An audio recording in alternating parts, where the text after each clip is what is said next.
அஸ்ஸலாமு அலைக்கும் வரஹ்மத்துல்லாஹி தஆலா வரகாத்துஹு. அளவற்ற அருளாளனும் நிகர்ற்ற அன்புடையனுமாகிய அல்லாவின் திருப்பெயரால் துவங்குகின்றேன். திருக்குரான் அத்தியாயம் 2 வசனங்கள் 226 முதல் 230 வரை. தங்கள் மனைவியருடன் கூடுவதில்லை என்று சத்தியம் செய்து கொண்டு விலகி இருப்பவர்கள் 4 மாத தவணை உள்ளது. எனவே அதற்குள் அவர்கள் மீண்டும் சேர்ந்து கொண்டால் நிச்சயமாக அல்லாஹ் மன்னிப்பவனாகவும் மிக கருணையுடனாகவும் இருக்கிறான். ஆனால் அவர்கள் தலாக் விவாக விலக்கு செய்து கொள்ள உறுதி கொண்டார்களானால் நிச்சயமாக அல்லாஹ் யாவற்றையும் செவிவுற்றவனாகவும் நன்கறிபவனாகவும் இருக்கிறான்.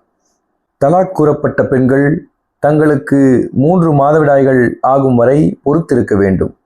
அல்லாஹுவையும் இறுதி நாளையும் அவர்கள் நம்புவார்களாயின் தாம் கர்ப்பம் கோளாறுகளில் அல்லாஹ் படைத்திருப்பதை மறைத்தல் கூடாது. ஆனால் பெண்களின் கணவர்கள் அவர்களை திரும்ப அழைத்துக் கொள்வதன் மூலம் இணக்கத்தை நாடினால் அத்தவணைக்குள் அவர்களை மனைவராக திருப்பிக் கொள்ள அவர்களுக்கு அதிக உரிமை உண்டு. கணவர்களுக்கும் பெண்களிடம் இருக்கும் உரிமைகள் போன்று முறைப்படி அவர்கள் மீது பெண்களுக்கும் உரிமை உண்டு.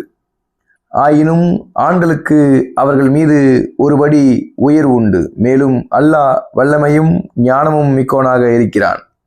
இத்தகைய தலாக் 2 முறைதான் கூறலாம். பின் தவணைக்குள் முறைப்படி கணவன் மனைவியாக சேர்ந்து வாழலாம் அல்லது நேர்மையான முறையில் பிரிந்து போக விட்டுவிடலாம்.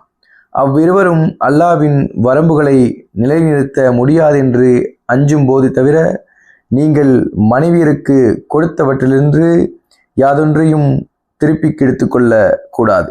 இன்னும் நீங்கள் அல்லாஹ்வின் வரம்புகளை அவர்களால் நிலைநிறுத்த முடியாதென்று அஞ்சினால் அவள் கணவனுக்கு ஏதேனும் ஈடாக கொடுத்து பிரிந்து விடுவதில் குற்றமில்லை.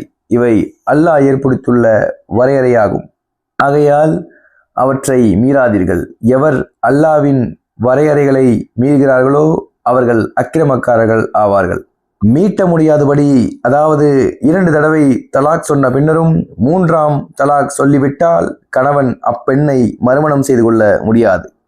ஆனால் அவள் வேறொருவனை மணந்து அவனும் அவளை தலாக் சொன்னால் அதன் பின் முதற்கணவன் மனைவி சேர்ந்து வாழ நாடினால் அதன் மூலம் அல்லாஹ்வுடைய வரம்புகளை நிலைநிறுத்த முடியும் என்று எண்ணினால் அவர்கள் இருவரும் மறுமணம் செய்து கொண்டு மணவாழ்வில் மீள்வது குற்றமல்ல.